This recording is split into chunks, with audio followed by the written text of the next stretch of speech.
2002 को पार्टी बना करके 20 साल के अंदर मेरे साथियों, हम जैसे गरीब और आप जैसे बैठे कार्यकर्ताओं को माननीय नेताजी ने ट्रेन से नहीं प्लेन से मंगा करके और इस महानगर में जो सबसे महंगा शहर है इस भारत के अंदर में वो बम्बई, उस बम्बई में आप लोगों को बुला करके इस बढ़िया से हॉल में अधिवेशन करने का जो हमें सेवा करने का महाराष्ट्र में मौका मिला, मैं तहे दिल से पार्टी के राष्ट्रीय अध्यक्ष जी को धन्यवाद देता हूं साथियों। और मैं एक चीज़ कहूँगा कि हम लोग आप नेता जो है कि बम्बई में बनाए हैं, लेकिन जब हम गांव में जाते हैं तो हमारे गांव के लोग जो हैं वो कहते हैं कि अरे हमारा लड़का भी बम्बई में नेता है। जो भी समस्या गांव में होती है तो लोग हमें फ़ोन करते हैं और कहते हैं कि अरे विनोद भाई आप लोग नेता हैं, हमारी समस्याओं को आप लोग थोड़ा सा नेताजी तक पहुंचाएं। साथियों, कुछ दिन पहले एक मैटर आया था और हमने माननीय यहाँ पे हमारे नेताजी ने PRO हमारे गंगाराम जी को बनाया। साथियों, किसी तरह से हमने उनसे संपर्क किया। मेरे साथियों, आधे घंटे के अंदर उस मामले को उन्होंने संज्ञान लेकर के माननीय थाना प्रभारी से अवगत कराया गया और उस मामले का हल कराया गया। मेरे साथियों, गाजीपुर में मंत्री प्रतिनिधि बने हुए हैं सुरेंद्र राजभर जी, मैं चूँकि गाजीपुर जिले से आता हूं साथियों, उनसे भी हमने अवगत कराया और 10-20 मिनट के अंदर उस मामले को समझौता कराया गया। तो ये हमारा जो नेता हमें आपने बनाया है, तो हम जब गांव में जाएंगे अपनी बात हम उनसे कहेंगे तभी हमारी बात को वो मानेंगे। तो मैं चाहूँगा कि कम से कम हमारी जो प्रदेश बम्बई के लोग रहते हैं राजनीति करने वाले, अगर उनका कोई समस्या है तो कम से कम जिला अध्यक्ष जहाँ के भी हों, अगर वहाँ फ़ोन जाता है तो कम से कम उस मामले को समझाने का जरूर काम करें, प्रयास करें ताकि लोग आपसे जुड़ें। जब तक हमारी बात आप वहाँ तक पहुँचाएंगे नहीं तो हमसे कौन जुड़ना चाहेगा। जुड़ने का यही एक कड़ी है। और एक और चीज़ है, मैं जाता हूँ गांव में, हमारा ग्राम सभा बिहरा पड़ता है साथियों, वहाँ पे अगर बूथ अध्यक्ष देखेंगे तो जो जिले का नेता होगा वो आकर के एक 75 वर्ष व्यक्ति को बूथ अध्यक्ष बना के चला जाता है। बताइए, ये अच्छी बात है क्या?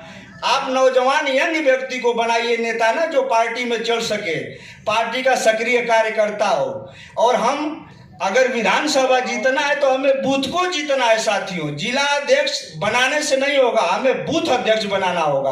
और जब हमारा बूथ अध्यक्ष होगा तो हमारा विधानसभा मजबूत होगा, और जब विधानसभा मजबूत होगा तो हम अपने लोकसभा ऑटोमेटिक काम करेंगे साथियों। इस तरह महाराष्ट्र में आज स्थिति इतनी अच्छी हो गई है कि ये समाज को कोई जानने वाला नहीं था। मेरे साथियों, मैं पेशे से एक ड्राइवर हूँ, लेकिन एक दिन मैं रॉन्ग से जा रहा था अपनी गाड़ी लेकर के और ARTO साहब ने आकर के फाइन मार दिया। जब मैं कुटअप करवा करके फाइन भरने गया तो उन्होंने कहा कि आपका क्या नाम है, तो मैंने कहा कि विनोद राजभर। तो कहा कि और कोई राजभर को जानते हो क्या? तो हमने कहा सर हम तो बहुत राजभर को जानते हैं। तो कहेंगे बताओ। तो मैं बोला रामचंद्र राजभर जी हैं, सुखदेव राजभर ने। तो कहा कि इनको छोड़ दो, और कोई राजभर को जानते हो क्या? तो हमें तो मालूम हो गया कि ये कहना क्या चाहते हैं RTO साहब। उन्होंने कहा कि और राजभर बताओ। मैंने कहा ओम प्रकाश राजभर जी सर। तो उन्होंने कहा कि मैं यही बात आपसे सुनना चाहता था। तो मैंने कहा सर यहाँ का पालघर जिला अध्यक्ष हूँ मैं पार्टी का। उन्होंने कहा तुरंत मराठी में अपने लोगों से, याचा काम करून दे पहिला, नंतर दुसऱ्याला काम करूँगे।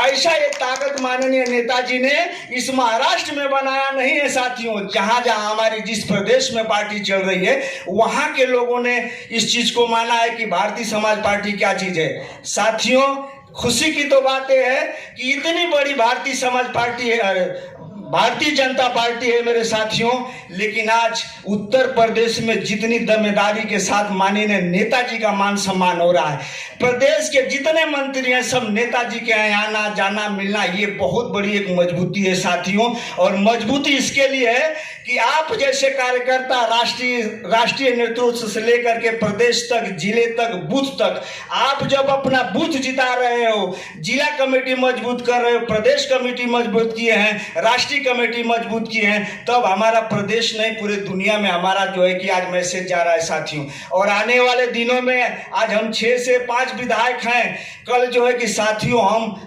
20-25 अगर विधायक जी दिन होंगे तो हमारे आने वाले समय में जो हमारी इच्छा है कि हम प्रदेश का मुख्यमंत्री बनाएं, उस दिन सपना पूरा होगा, लेकिन आप कार्यकर्ताओं के दम पे पूरा होगा, हमारे अकेले से नहीं होगा, माननीय नेताजी की अकेले लड़ने से नहीं होगा।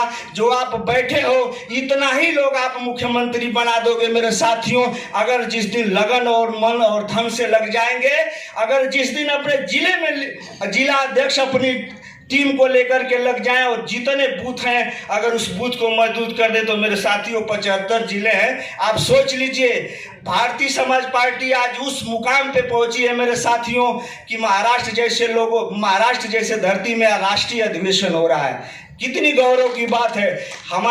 हमसे जो जुड़े हुए हैं साथी यही कहते हैं कि आपके जो नेता हैं जिस तरह से अति पिछड़े, अति दलित, अति समाज की बात करते हैं, आज तक किसी समाज में कोई नेता नहीं हुआ मेरे साथियों। वो हमारे माननीय नेताजी हैं। हम जैसे गरीबों को नेता बनाए, हमारी स्थिति उतनी अच्छी नहीं है, लेकिन हम जैसे नेता ऐसा बना दिए हैं मेरे साथियों कि आज थाने का प्रभारी हो, चाहे जिला अधिकारी हो, चाहे एसपी साहब हो, हमें वो पावर दे दिए, हमें वो ताकत दी है, हमारी वो ऐसी व्यवस्था बना दी है पार्टी में साथियों कि आज हम उनसे अपनी बात कर सकते हैं, अपनी गरीबों की समस्या उनके यहाँ लेकर के जा सकते हैं। तब हमसे लोग कोई जुड़ता है, नहीं तो कोई नहीं जुड़ेगा। और हम गैर में इसके लिए नहीं जा पा रहे हैं कि गैर के लोगों को भी उनके साथ में, जो एक भाई ने कहा कि गैर अगर यादव व्यक्ति हमारे पार्टी में है तो उनके साथ में हमारा भी व्यक्ति होना चाहिए। तो ऐसा ना हो कि अगर वो जाकर के वहाँ संगठन बना के आया, उसके बाद में दूसरा कोई व्यक्ति नहीं गया तो वहाँ तक से वो बंद हो जाए। ये स्थिति नहीं होना चाहिए मेरे साथियों। और आप लोग तन मन धन से पार्टी के साथ लगे रहिए। आने वाले दिनों में हमें कोई नहीं रोक सकता है मेरे साथियों।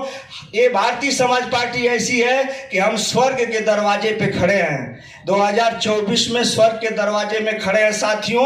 और हमें तो ऐसी मजबूती मिल गई है कि हमें कौन नहीं बुलाना चाहता है, बताइए ना। अभी हम 22 में देखे हैं कहाँ रहे, आज हम कहाँ हैं। हमारी हैसियत है और हैसियत पार्टी की है, तो ये आप कार्यकर्ताओं के बल पे है साथियों, और किसी के बल पे नहीं है। आज नेताजी यहाँ तक आए हैं तो ये आपकी बल है और आपकी जो जुनून है, आपका जोश है साथियों। इसी के जोश के साथ में अपनी पार्टी को विराम देते हुए साथियों, अपनी वाणी को विराम देते हुए, जय सुखदेव, जय भारतीय समाज पार्टी।